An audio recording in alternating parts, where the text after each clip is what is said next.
자, 안녕하세요 여러분들, 반갑습니다. 오늘은요 이제 주간 증시 전망 한번 말씀을 드려보도록 하겠습니다. 현재 시간은 2월 19일 일요일이죠. 일요일 밤 9시 21시 지나고 있습니다. 본격적으로 시작하기 전에 일단 제가 지금 몸 상태가 썩 좋지가 않아요. 목소리에서 좀 티가 나죠. 예, 감기에 좀 심하게 걸렸어요. 예, 금요일부터 좀 목요일부터 조금 살짝 감기 기운이 있었고 금요일에 좀 많이 심해졌거든요. 그래서 그때보다는 조금 나은 상황이긴 하지만 여전히 목이 좋지 않습니다. 그래서 목소리가 좀 탁하게 들리더라도 양해의 말씀 부탁드리겠습니다, 여러분. 자, 그럼 시작을 해보도록 하겠습니다. 지난주는 조금 증시의 변동성이 좀 커졌었죠. 미국도 초반에는 좋았는데 막판에 빠졌고요. 국내 증시 같은 경우에도 갑자기 장대 연봉이 한팍 나오면서 분위기를 싸하게 만들기도 했었었죠. 네. 코스피 지수 같은 경우에는 심지어 20일 이동평균선이 깨지기도 했었습니다. 그죠? 네, 그래서 조금 이제 아무래도 사실 지난 1월 달부터 코스닥도 나스닥도 좀 과하게 많이 오른 그런 상황이다 보니까 다들 긴장을 하고 있었단 말이에요. 언젠가는 분명 빠질 텐데 그게 언제가 될 것인가? 언젠가는 추세가 깨지고서 분명히 20에서 밑으로 고꾸라질 텐데 그게 언제가 될 것인가? 다들 긴장을 타고 있던 차에 다들 긴장하고 있던 차에 갑자기 국내 증시 급락하고 나스닥도 빠지고 하니까 깜짝 놀랐을 거예요. 네. 자, 하지만 결과적으로 어떻게 됐습니까? 나스닥이 종가 기준으로 21선 지켰고요. 물론 S&P 500 지수는 21선이 깨졌습니다만은 상관없어요. 왜? 최근에 1월달부터 2월달까지의 대장은 누구였다? 대장은 나스닥이었다. 대장은 나스닥이었다. 그래서 나스닥을 기준으로 판단하시는 게 맞고요. 다우 같은 경우에도 20선이 깨졌습니다만 상관없죠. 대장이 지금 아니니까요. 참고로 지금 미증시도 순환매가 한참 진행 중입니다. 무슨 말이냐면 작년 10월달부터 11월까지의 대장은 누구였다? 다우였다. 그때 다우 이렇게 올라갔어요. 수직 상승. 그죠? 그때 나스닥 어땠다? 비교해 보십시오. 이때 다우가 이렇게 올라갔는데 이게 다우입니다. 나스닥 어땠습니까? 바닥을 기었죠. 그죠? 자, 그러다가 다우가 이제 빠지기 시작을 했던 게 언제입니까? 다우는 여기서 이렇게 빠졌습니다. 그래서 빠지고도 옆으로 갔어요. 그죠? 나스닥 올 때 볼까요? 자, 다우가 옆으로 가고 있을 때 나스닥이 급등이 나옵니다. 같이 빠졌다가 이때까지 빠졌었는데 이제 나스닥의 상승률이 제대로 터지는 거죠. 네. 그 당시에 다우는 어땠습니까? 오르긴 했지만은 옆으로 스무드하게 옆으로 그냥 비스듬하게 가죠. 이게 순환매예요. 주식 시장에도 보면은 어떤 뭐 예를 들어 A테마가 막 급등을 해요. A가 갈 때 B는 못 갑니다. 그러다가 A가 이제 시들시들해지고 옆으로 가거나 빠지면은 이제 B가 가죠. 이런 게 바로 순환매라고 하는 거예요. 국내 시장 같은 경우에도 어땠어요? 코스피가 우리 비교를 해보면은 자, 위에 있는 차트가 코스피고 아래가 코스닥입니다. 작년 11월 달에 코스피가 아주 강하게 치고 올라갔던 거 기억하시죠? 네. 코스닥도 올라가긴 했습니다만은 코스피보다 약했어요. 볼까요? 최저점 대비 코스닥은 그 당시에 14.8% 올라갔고요. 그리고 코스피 같은 경우에는 그때 15% 이상 올라갔어요. 그죠? 최저점 대비로 따지면은 뭐 코스피는 17%, 코스닥은 14.8%죠. 최저점 대비 따지면. 그래서 확실히 코스피가 좀 더 강했다라는 것을 알 수 있는 부분이에요. 네. 그리고 이제 지금 1월달 들어서는 코스닥이 다시 뒤집었어요. 코스닥이 지금 보시면은 약 18% 이상 올라갔고 코스피는 그때보단 덜하죠? 14%. 그러니까 이때는 코스피가 이겼고 지금은 코스닥이 이긴 겁니다. 이것도 순환매라고 보시면 되겠습니다. 네. 그래서 지금은 코스닥이 대장이고 우리나라에서 미국에서는 나스닥이 대장이에요. 항상 대장 지수 혹은 테마군에서 테마 종목을 매매하실 적에는 대장 종목을 중심으로 매매를 하시는 게 맞습니다. 네. 그걸 중심으로 분석도 하셔야 되겠고요. 자, 그래서 보면은 일단은 방금 좀 전에 말씀드렸다시피 나스닥 지수가 이렇게 21선 살려주었기 때문에 너무너무 다행이다. 네. 만약에 종가 기준으로 21선이 깨져서 마감했더라면은 좋지 않았을 거예요. 물론 반등은 나올 수 있었겠지만은 일단은 깨는 것보다는 그죠? 네, 당연히 지지받는 게 좋거든요. 깨졌다라면은 조금 부정적으로 제가 전망했을지도 모르겠습니다. 네, 아무튼 지지를 받아서 너무너무 다행이고, 당장 월요일에는 미국 증시가 휴장입니다. 하지만 미국 선물은 해외 선물 지수 같은 경우에는 새벽 3시까지는 열리거든요. 3시까지는. 그래서 당장 월요일에는 흐름은 나쁘실 것 같지 않아요. 네, 미 증시도 이쁘게 마감을 했고, 그렇기 때문에 월요일 당장에는 우리 국장도 흐름도 무난할 것이라고 전망이 되고, 미장도 이제 화요일에 열리면은 나쁘지 않을 것으로 봅니다. 네, 오를 가능성이 높지 않나 라고 보거든요. 지금 나스닥 차트 보시면은 쌍바닥을 찍은 거예요. 이제 전고점을 돌파하고 나서 전고점 돌파 빵 나오죠. 그 다음에 여기서 이렇게 쌍바닥 맞는 거예요. 아주 좋은 패턴입니다. 네, 아주 좋은 패턴이에요. 그래서 일단 기술적으로는 반등의 한 표를 줍니다. 우리 코스닥도 마찬가지입니다. 네, 코스피는 비록 21선이 깨졌지만 종가 기준으로는 금요일 어떻게 했습니까? 결국에도 종가 기준으로는 21선 살렸고요. 코스닥 같은 경우에는 11선이 깨졌다가 종가 기준으로는 그래도 11선 살렸습니다. 네. 그러니까 지금 코스피는 20선을 살렸고, 코스닥은 10선을 살렸고, 나스닥은 20선 살린 겁니다. 그러니까 세 지수가 다 지켜야 될 이평선들을 다 지키면서 끝이 났다라는 거예요. 공통점이죠. 그죠? 그래서 저는 이걸 되게 좀 긍정적으로 평가를 하고 있습니다. 좀 더 기술적인 부분들 살펴보게 되면은 코스닥 지수의 경우에는 여기가 맥점이지 않습니까? 왜 여기가 맥점이냐면 한때 여기서 저항을 받았기 때문이죠. 자, 저항을 받았던 자리를 돌파를 하게 되면은 그 자리는 이렇게 보시다시피 지지선으로 작용합니다. 그죠? 물론 깨질 수 있어요.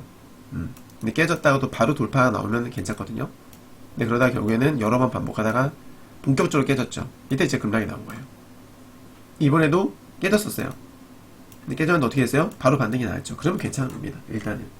그래서 얘도 코스닥 보시면 종가 기준으로 11선도 지켰지만은 중요한 맥점, 이 맥점도 지켜주었다 라는 점에서 높은 점수를 줄 수 있겠습니다. 네, 그래서 많이 올랐어요. 많이 올라서 분명히 부담스러운 구간인 건 맞습니다. 하지만은 아직까지는 상승 추세가 꺾였다고 볼 수는 없다라는 거예요.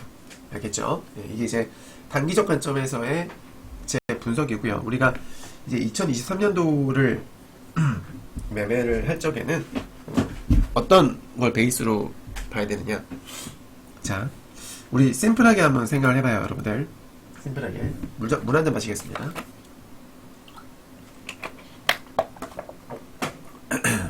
자, 우리 작년에 어땠습니까? 제가 보여드릴게요. 자, 보십시오. 3월달에 베이비 스텝, 그리고 5월달에 빅 스텝, 그리고 3월이 아니죠. 6월부터 11월달까지 무려 4번 연속 자이언트 스텝을 밟아요. 0.75%. 그죠? 75bp를 연속 4번이나 올렸습니다. 사상 초유의 일이 발생한 거죠. 그 다음 이제 12월에 다시 빅스텝을 밟았고, 이번 1월달에 2월 1일에 다시 거의 1년 만에 다시 한번 베이비 스텝으로 돌아왔습니다. 맞죠? 이것만 봐도 알 수 있죠. 작년에는 정말 폭풍 전야였구냐. 폭풍 전야가 아니죠. 폭풍이 이미 휘몰아쳤죠. 그죠? 그 덕에 글로벌 증시도 폭락을 했고, 투자 심리가 완전 바닥을 쳤을 때입니다, 작년에. 그럼 올해는 어때요?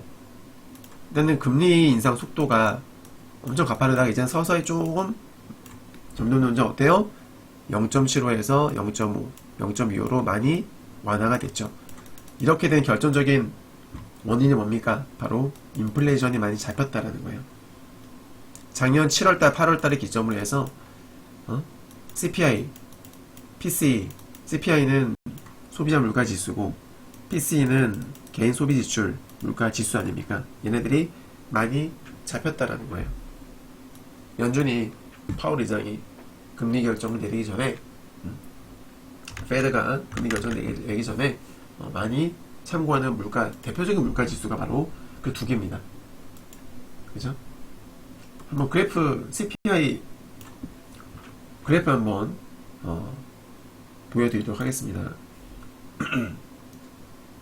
보십시오. 조금 느려요, 이 사이트가. 네. 자, 이게 이제 CPI 그래프예요. 작년 7월달 발표되던 수치가 최고점이었고요. 그 이후로는 계속 빠지고 있습니다. 과거에도요, 여러분들 이렇게 물가가 급격하게 치솟았을 때가 있었습니다. 자, 보여드릴게요. 보십시오. 항상 과거 사례를 참고합니다. 참고해야 됩니다. 보시면 어떻습니까? 자, 과거에도 한번 급등을 했다가 피크아웃을 찍고 나서 어떻게 돼요? 어떻게 됩니까? 계속 빠지죠. 최소 1년 이상 빠집니다. 최소 1년 이상. 트렌드죠. 또 80년대도 보시면은 계속 올라갔다가 이제 본격적으로 피크아웃 찍고서 빠지기 시작하니까 어떻습니까? 이 흐름이 최소 1년 이상 갑니다. 맞죠? 그죠, 여러분들? 자, 그리고 뭐 딱히 없었어요. 물론 또 여기도 보시면 많이 올랐다 싶었을 때 우리 금융위기 터지기 전이죠. 네. 일단 뭐 쫙 오른다 싶더니만 바로 그냥 꺾여버렸고 금융위기 터지면서 그리고 이제 지금이에요. 지금도 저는 그렇게 전망합니다. 이제 꺾이기 시작한 지 몇 개월입니까, 여러분들? 하나, 둘, 셋, 넷, 다섯. 이제 5개월째입니다. 5개월째. 그죠? 제가 아까 뭐라 그랬어요? 최소 이런 추세는 1년 이상 갈 것이다. 그 말은 뭐예요? 연준이 지금 베이비 스텝을 밟고 있죠. 뭐 중간에 갑자기 변수가 발생하면 빅스텝 0.5%, 빅스텝 정도는 밟을 수도 있어요. 중간에 어떤 시장의 변수는 항상 있으니까. 왜냐면 여기도 보시면 물가가 갑자기 빠지다가 여기 보십시오. 그렇잖아요. 매월 전월 대비 빠질 수만 없어요. 이렇게 올라가는 경우도 있습니다. 이렇게, 그죠? 맞죠? 근데 이런 걸 빌미로 또 시장은 살짝 또 조정을 받기도 하겠지. 하지만 추세라는 것은 거스를 수 없는 거예요. 추세라는 거는. 그죠? 그래서 아무튼 저는 1년 정도 이런 추세 이상이 지속될 거라 보기 때문에 결과적으로는 올해는 글쎄 뭐 정확하게 언제가 될지 저도 알 수 없습니다만은 결국 이제 금리 동결 금리 동결 수준을 밟지 않겠는가. 금리 인하까지는 모르겠어요. 경제가 정말 이제 금리 인하를 한다는 것은 경제가 많이 안 좋아졌을 때 하는 거거든요. 여러분. 그죠? 실제는 안 좋은 거죠. 그러니까 경제가 안 좋아졌다는 것은 증시에도 부정적인 영향을 미칠 수가 있어요. 원래는. 그죠, 여러분들? 근데 지금 상황은 이미 금리, 경제가 안 좋을 것이다라는 우려로 많이 빠진 상황이지 않습니까? 그죠? 그래서 갑자기 이제 금리 인상을 하게 된다는 것은, 금리 인하를 하게 된다는 것은 시장에는 아마 중장기적으로 봤을 적에는 호재로 작용할 가능성이 매우 높습니다. 근데 지금 뭐 그 얘기는 사실 지금 얘기해봤자 의미가 없고요. 경제 상황은 계속 바뀌니까, 네, 뭐 지금 전망해봤자 아무 의미 없어요. 중요한 거는 단기적인 관점. 그죠, 여러분들? 자, 그래서 다시 말씀드립니다만은 투자 심리는 작년보다 올해 2023년도에 훨씬 더 좋아진다. 이미 좋아지고 있어요. 그죠? 앞으로도 좋을 거다. 자, 그러면 우리 심플하게 생각하자. 투자 심리가 좋을 때는 여러분들, 자, 투자 심리가 안 좋을 때 많이 올라갈까요? 투자 심리가 좋을 때 많이 올라갈까요? A가 많이 올라갈까요? B가 많이 올라갈까요? 당연히 B가 많이 올라가겠죠. 이건 뭐 말해 뭐해? 당연한 거 아니겠습니까? 자, 그러면 봅시다. 우리 한번 이제 글로벌 스탠다드인 미국 나스닥을 한번 보겠습니다. 작년 6월달에 최저점 대비 나스닥 단기 최고점이 몇 프로? 24.76%입니다. 자, 이번에 나스닥 최저점 대비 단기 고점 몇 프로? 20.2%밖에 안 나오네요. 자, 그럼 작년 3월달 단기 저점 대비 몇 프로? 16.6% 나옵니다. 자, 여러분 보십시오. 비교를 해봅시다. 비교를 16.6%, 24.76%, 지금 20.2%. 그죠? 과연 여기서 끝이 나겠습니까? 여러분, 과연 여기서 끝이 날까요? 아니죠. 그죠? 그러니까 여기서 더 간다는 것이 아니라 뭐 언젠가는 또 쉬어가고 또 하겠죠. 오름이 있으면 반드시 내림도 있으니까요. 하지만 제가 보는 것은 중기 관점에서 봤을 때 아무리 못해도 작년에 한참 보십시오. 7월달, 8월달 CPI 최고점이 언제였어요? 7월달이었어요. 그쵸? 자이언트 스텝이 한참 진행 중인 7월, 8월달에 24% 이상을 찍은 거예요. 저점 대비. 많이 올랐죠? 그럼 지금은 당연히 최소 못해도 25% 이상은 올라야 되지 않겠습니까? 아무리 못해도 말이죠. 그죠, 여러분? 그게 맞잖아요. 우리 상식적으로 생각했을 때. 자, 그러면 나스닥이 최저점이 얼마예요? 1207입니다. 1207. 맞죠? 그러면 1207에서 저점 대비 25% 올라간다고 쳐봅시다. 그럼 얼마가 나오냐면 12,750입니다. 12,750이면 대충 이 정도. 750, 760쯤 돼요. 여기까지 올라야 25%예요. 볼까요? 자.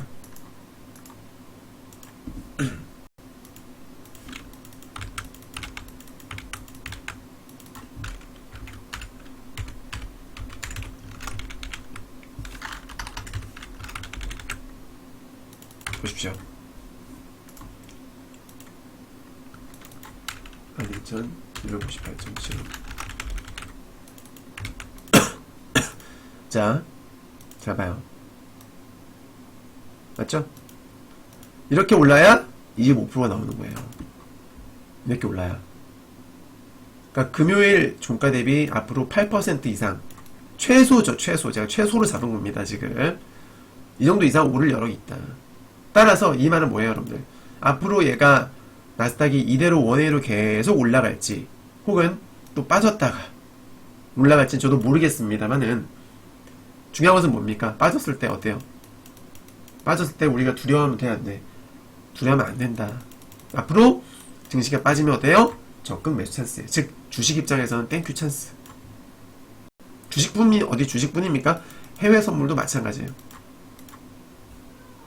당분간은 롱, 그죠? 상방으로 보고서 우리가 그렇다고 매일 지수가 올라간다는 건 아닙니다. 네, 당분간은 상방 쪽으로 방향을 잡고서 가는 게 유리하다, 그 말입니다. 알겠죠, 여러분들? 물론 다시 말씀드리지만은 어디까지 제 개인적 소견이고, 변수가 중간에 변수가 갑자기 발생하면 우리 투자자들이 가장 두려워하는 게 바로 뭐예요? 변수입니다. 그죠? 변수가 발생하면은 또 의외의 결과가 나올 수 있습니다. 확률상 저는 더 오를 수 있다고 보는 거고요. 참고하시기 바랍니다. 네. 자, 전체적인 이게 시황뷰입니다. 시황뷰고 이번 주 그래서 다시 말씀드립니다만은 일단 미증시가 잘 끝났기 때문에 국내 증시 다시 한번 전고점 돌파 시도 한번 나올 수 있다고 봅니다. 네. 돌파해주면 좋겠는데 글쎄요, 돌파해줄지 모르겠네요. 일단 기대는 한번 기대는 한번 해볼 수 있겠죠, 그죠? 개인적으로는 우리 코스닥 지수가 여기서 한 번 더 여기서 한 번 더 올라간다고 하면은 제가 봤을 때는 저는 어디까지 지금 이 코스닥을 보고 있냐면, 코스닥의 단기 목표치 저 같은 경우에는 한번 올라간다 그러면 790에서 792 정도. 이 정도. 네. 792에서 그리고 좀 더 가면은 한 800 여기 요 정도 800 이 정도 사이를 보고 있습니다. 왜냐면 여기서 일전에도 저항받고 여기도 저항을 받고 빠진 흔적이 있기 때문에 일단은 주가가 여기 올라오게 되면 여기서는 주식 비중을 좀 축소를 하는 보유하고 있는 종목들을 차익 실현을 좀 해주는 그런 전략으로 가는 것이 유리할 것이다. 단기 관점에서 봤을 때입니다. 네, 그렇게 말씀을 드리고 싶네요. 네. 자, 이때까지 주간 시황 전망이었고요. 도움 되셨다면 구독 그리고 좋아요 꼭 부탁드리겠습니다. 감사합니다, 여러분들.